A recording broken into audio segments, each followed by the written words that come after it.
Okay, so you guys that cover me know we don't do coach speak. So when I say this, I mean this. I thought that their staff and players did a great job. I thought they had them ready to play. I thought we knew they played hard. Very kind of overachieving modeled team that talk from people in the conference how hard they play, and it happens a lot at home. We were hoping maybe they didn't do it as well today, but those guys, had some good plans. I think, you're gonna, as a coach, you break down the game and you say, okay, yards, points, all that stuff, and there's a lot of similarities in the running and throwing of the ball by the teams, but you're gonna look really glaring at fourth downs and turnovers. So they did a great. Both were very aggressive. We were 2 of 7 on the fourth downs. They were 5 of 6. And I thought they had really good plays and some speed option, checking the different things. So I put that on coach, and I thought their fourth down schemes were better than ours, and ours were actually shorter yardage sometimes, and weren't able to move them, and so I give them a lot of credit for how well they coached and how hard they played, and after the fourth down, then turnovers. So do some analytic chart, and you're going to be 99.9% if you don't make 5 fourth downs and you turn over 5 times. That's 10. Now one of those fourth down is the turnovers. That's really 9 times, right? So if I just did the math right, that's 9 times you give them the ball back without kicks going or scores going on. So that's gonna not bode well, and it didn't tonight. I thought we had a little rally there in the second half. Thought Jackson did better. He had a really poor first half that he would tell you, some critical plays, and obviously the turnovers, but fourth down with the guy in the flat, and he thought it was a different play and took a shot deep, which killed some momentum there on a 4th and 1. So it's a shame because this would have been a great game to win down here versus a very good team, and go out for these guys that were the last game. So again, credit to them. I thought they did a great job stopping the run for a team that's run the ball extremely well most of the year. For our backs to be 4 yards and 4.6 and Jackson 6.0, that's a really good job for those guys who had actually struggled against the run without their pass rush and defensive end. Questions? Wayne, did you consider taking Jackson out late? Like he took another shot there when he scored the touchdown on the ensuing drive. Did you consider taking him out? We did. He said right from as soon as he got up that he was fine. They went and checked him in the tent. He came right back because we were hoping we were going to get the onside kick. So I even went in the tent to ask our training room, and they said he was fine to go. So he kept playing. I thought he kind of played a little bit like we did, tough at times and made some plays, but then some very critical mistakes. And I really don't like the whole fighting part and, guys after the whistle. I really didn't think, we do that very much. I thought we're pretty good at that and work really hard at that. And, I don't know. Got to figure out a better way. I don't know if you get into this world of portal and so many guys last game, and that's kind of hard to manage, and so those guys know they're on the way out. But that was disappointing. You brought up the 1 of 5 on fourth downs in the first half. There was that fake punt as well. Can you just kind of take us through some of those decisions? Yeah, I didn't want to do it. Marty wanted to do it, and so I'm just kidding. It was a joke. So we run through those things. They have a look. We got 2 blockers out there for them, and those things are always hit or miss. Not hit or miss schematically, but sometimes you don't have the right scheme. We had enough guys for him and went to make the cut, and the guy made a good play, and he slipped before he got behind him. So it was something that we had worked, all month on with a really good player in D. Wade. And, also what goes into those is you cannot predict how games are going. You can just be educated on them. Well, analytics and games would tell you what, or if you talk to coaches in their conference, like, hey, this is going to be a high-scoring game. They got a great offense. We've struggled late in the second half of the season on defense. They have they'd given up a lot of yards, not as many points in red zone, but a lot of yards, kind of like today. So, going in, it was, you're going to have to steal some possessions and stuff probably and take some risk. And actually, that really wasn't, and I'm not backing them, those actually a lot of times didn't go right into points. Sometimes we'd stop them or field goals, and so sometimes it's easier to play on a short field. As crazy as that sounds, against a offense like us that builds on pushing the ball in tempo. So obviously that's not the plan to not make it, but those were critical decisions, and they didn't work out, and didn't get stopped and started early. Getting beat on a 4th and 1, where we don't make the block and the guy hits us in the backfield. So it was discouraging because they had a lot of similar 4th downs. They did a really good job with some really good scheme runs to scheme us up. Coach, can you talk about Texas Tech came out on offense for the first play in the game? They came out in air raid. Talk about working with Texas Tech and that moment for college football and just building to honor Mike Leach. Yeah, that was a cool idea that their coach had. He mentioned it to me yesterday at the luncheon. I thought that was really cool. I joked with him and said we need all the help we can get, so we're not going to decline it. But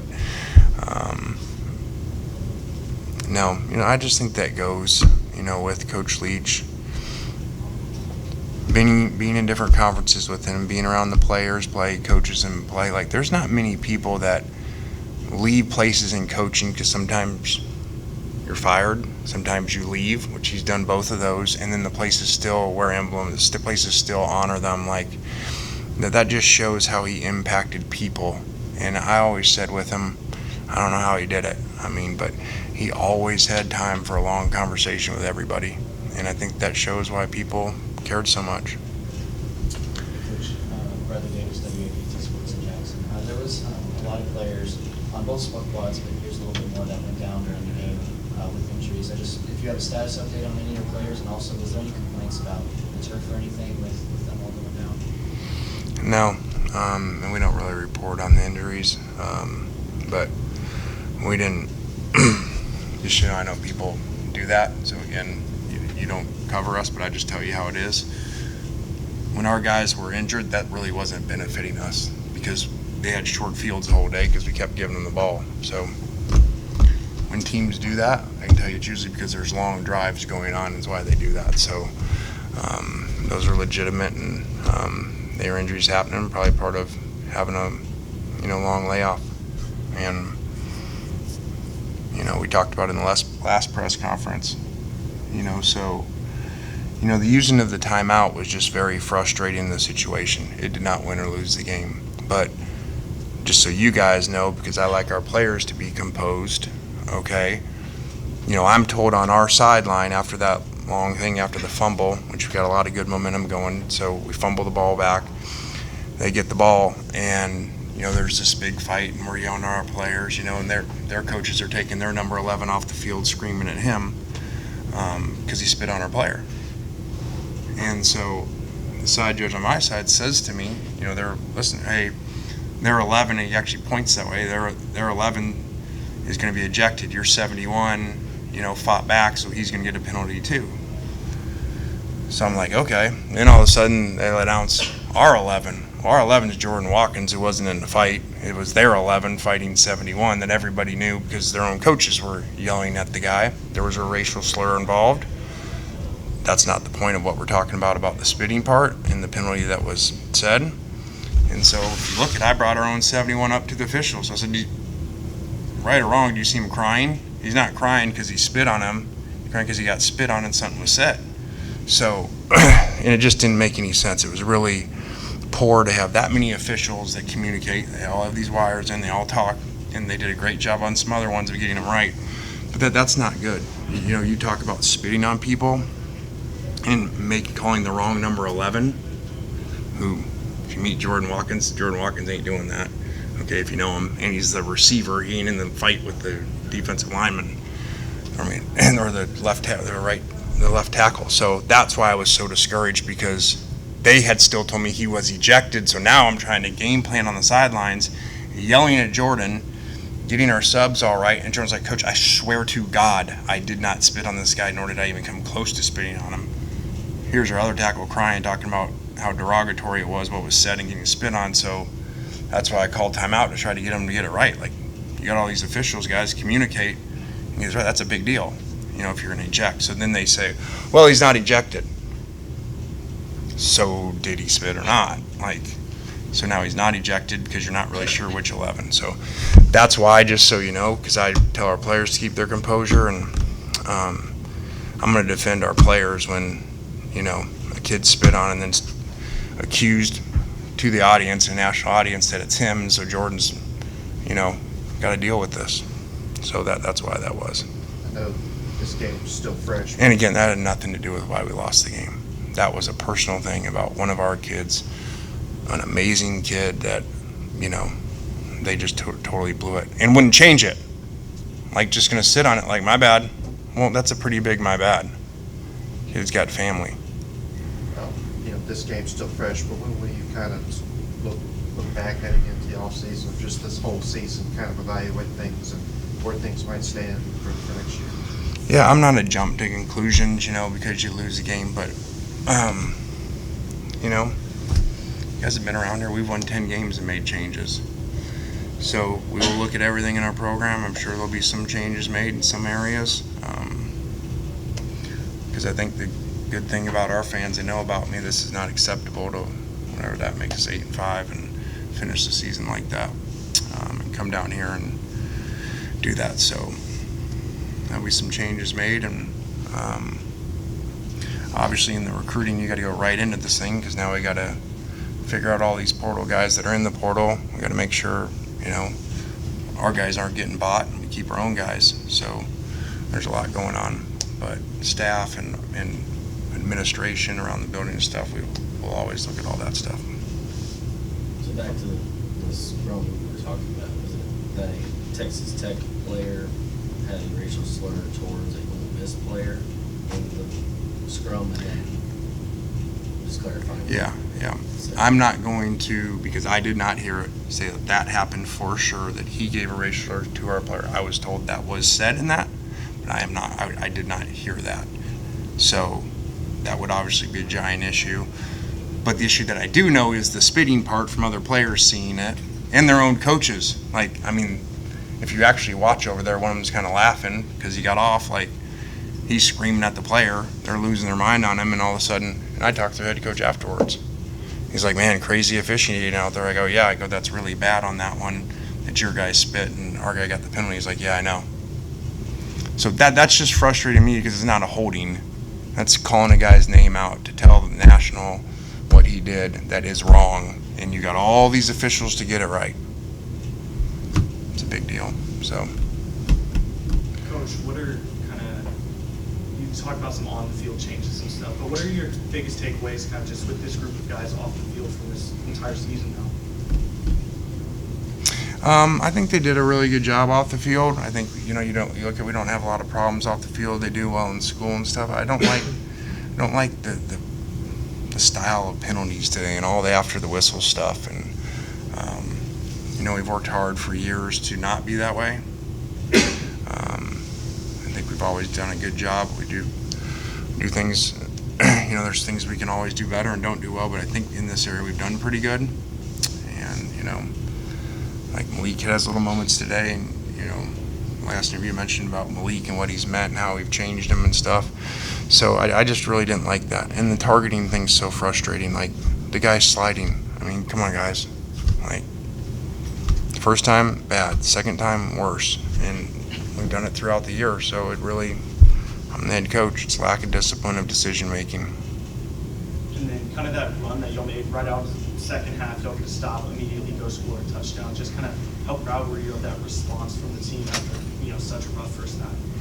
Yeah, I said at half, I felt like this is going to be a great comeback. We were going to come back and win this game, and I really believed it. I believed we had some good matchups of things. I felt our defense was playing better than maybe people would have anticipated with that matchup and making some plays, even without Cedric, which was hard catching that quarterback without him. So I had a feeling we could really do it. It wasn't those, I'm honest with you guys, you're like, oh, we got problems. We got matchup issues.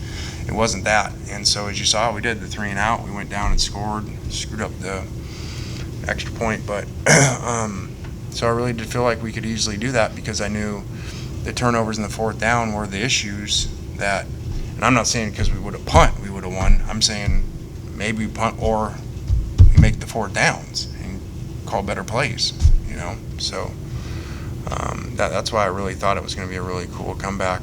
And I thought we were built that way to come back because they would have the same problem in 4 minute that we do, you know, of slowing the game down. So. Does decision-making kind of on 4th downs and those kind of plays, 4th and shorts on your own side of the field, does that change in bowl games? Kind of, do you handle it differently than a regular season, you know? Not really. I mean, it's not like it's preseason. I mean, the game matters. We're trying to win the game. That was really a pre-game decision of, okay, when we have these, the analytics support, I mean, we read the books, you know, like I know when it doesn't work, everybody says they're stupid books, you know. So Jimbo will be happy today, you know, the book didn't work. But when you play these matchups versus, let's say we're a defense-built team versus another defensive team, you're going to punt in almost all of those. So that's why that, you know, that was made before the game, that, you know, we got to be aggressive. And then we started to play a little better defense, and there was something in the second half where there was a fake in the second half that we didn't do that, you know, we had lined up to do because I felt like, okay, now we were playing a little better. Coach, you just mentioned the defense. They come up big in a lot of positions, you know, also getting 3 turnovers and really seemed like they gave your team a chance to kind of come back in the second half. But can you just speak a little bit more into what you saw from that, you know, throughout the game? Yeah, they did some good things playing on a short field. You know, not exactly, but some Baylor type feel, you know, of the Sugar Bowl where we're screwing around on offense and them keeping us in it. So I was proud of, you know, like I say, this generation of like recruiting guys to stay to play a game. You know, Miles Battle's already taken visits. I've talked to the coaches, you know, the schools he's going to go to. And here he is making plays for us in the game, making some critical plays. So I was proud of him, you know, proud of some guys that were in those situations. Even Luke, his play didn't work, but, you know, those were some guys that were going to actually go out. You know, they went in the portal and they weren't going to play and decided to play. So even though it didn't work out with the wins, I think those are things those guys won't regret. We got one more. I know, again, the season just ended, but what is the next step for this program? I mean, we just go to work. There's a million things to do. You know, you got, because remember your signing days, like, they're every day because of portal, you know, and so every day you're going to see people go in the portal, sign places. I mean, I just had a player in our portal just on the way out tell me he's going to go take himself out of the portal and stay. So it's just different than it used to be, where I could tell you, hey, we have this many days till the next signing day, because no one really even signs on that day anymore. So it's just a new era. I can't really tell you what exactly it is, except for go try to build the roster best we can, look at the coaching, the recruiting, the administrative parts of our building, whatever we're doing, just look at all of it like we have before. Like I said, we went 10-2 and made some changes. So we got to always look at everything to make the program the best. We don't ever say, well, that guy's okay. We don't do that in coaching. We don't do that in playing. So we're always looking in the portal to find better players. All right, thanks, Coach. We'll have players